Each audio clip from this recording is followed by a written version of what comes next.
ஓம் முருகா, வெற்றிவேல் முருகா. வேலுண்டு வினையில்லை, மயிலுண்டு பயமில்லை.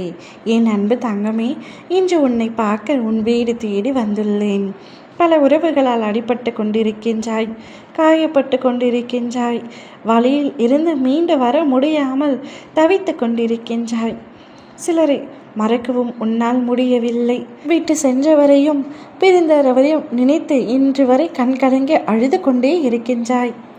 என் அன்பு தங்கமே, நீ யாரை நினைத்து இப்பதிவை கேட்கின்றாயோ, இதை கேட்டு முடித்த சற்று நேரத்தில் அவர் உன்னை அழைப்பார். எனக்கு அப்படியெல்லாம் ஒன்றும் நம்பிக்கை இல்லை அப்பா. அவரை பிரிந்து நீண்ட நாட்கள் ஆகிவிட்டன. ஆனால் அவர் இன்று வரை என்னை அழைக்கவே இல்லை. இப்பொழுது மட்டும் அழைத்து என்ன பேசப் போகின்றார், எப்படி அழைப்பார் என்று கேட்கின்றாயா? அதிசயமும் அற்புதமும் நிகழ்த்த என்னால் முடியும் தங்கமே. நீண்ட நாட்கள் ஆன உறவுகள் கூட நான் நினைத்தால் ஒரு நொடியில் உன்னிடம் வந்து பேசுவார்கள்.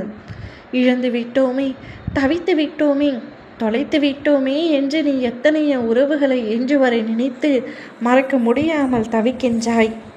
அப்படி தவிப்புகளில் நீ எவ்வளவு அன்பை அவர் மீது வைத்திருக்கின்றாய் என்பது எனக்கு நன்றாக புரிகின்றது. அப்படி ஒருவரை நீ நினைத்து கொண்டு இப்பதிவை கேட்டுப்பார்.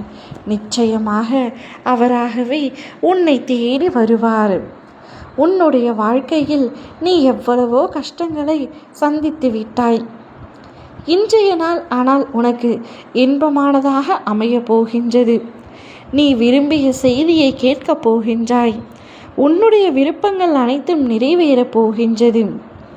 அடுத்து என்ன பண்ணலாம், உன் வாழ்க்கையில் இன்னும் என்ன நன்மை செய்யலாம் என்று உனக்காகவே நான் யோசித்து கொண்டிருக்கின்றேன். உன் வாழ்க்கைக்கு நானே பொறுப்பு என்று பலமுறை உன்னிடத்தில் கூறியிருக்கின்றேன் அல்லவா? அது வெறும் வார்த்தைகள் அல்ல தங்கமே, என்னுடைய வாக்கு. அதனால்தான் உன்னை நினைத்து உன்னிடத்திலேயே பேசிக்கொண்டிருக்கின்றேன். உன் வாழ்க்கை அழகிய பூக்கள் போல் மலரும் பூந்தோட்ட மரமாக மாறப்போகின்றது. உன்னுடைய நிம்மதியும் சந்தோஷத்தையும் உன்னிடத்திலேயே ஒப்படைக்கப் போகின்றேன். அதற்கான நேரமும் காலமும் நெருங்கி வந்துவிட்டது. நீ நீண்ட காலமாய் எதிர்பார்த்த ஒரு நிகழ்வு உன் வாழ்வில் அரங்கேறப் போகின்றது. உன்னுடைய அத்தனை மனபாரத்தையும் என்னிடத்தில் ஒப்படைத்து விட்டு நிம்மதியாக இரு. உனக்கு எது வேண்டுமோ அதை சரியான நேரத்தில் நான் உன்னிடத்தில் ஒப்படைப்பேன். நான் சொல்லும் எதையும் நீ நம்ப மாட்டாய் என்று எனக்கு தெரியும். ஆனால் அவை யாவும் உன் வாழ்க்கையில் நடந்த பின் நீ என்னுடைய மகிமையை உணர்வாய். அப்பொழுது என்னை தேடி என் ஆலயம் வருவாய். வந்து ஆனந்த கண்ணீரோடு நீ எனக்கு நன்றி சொல்வாய். அப்பா, நான் உங்களை சந்தித்த பிறகு தான் என் வாழ்க்கையில் அற்புதம் நடக்க ஆரம்பித்தது. இனி எனக்கு பிடித்தவர் என்னுடனேயே இருக்கட்டும் என்று கேட்பாய். நிச்சயம் உனக்கு எது தேவையோ அதை நான் உன்னிடத்தில் கொடுப்பேன் தங்கமே. ஓம் முருகா, வெற்றிவேல் முருகா.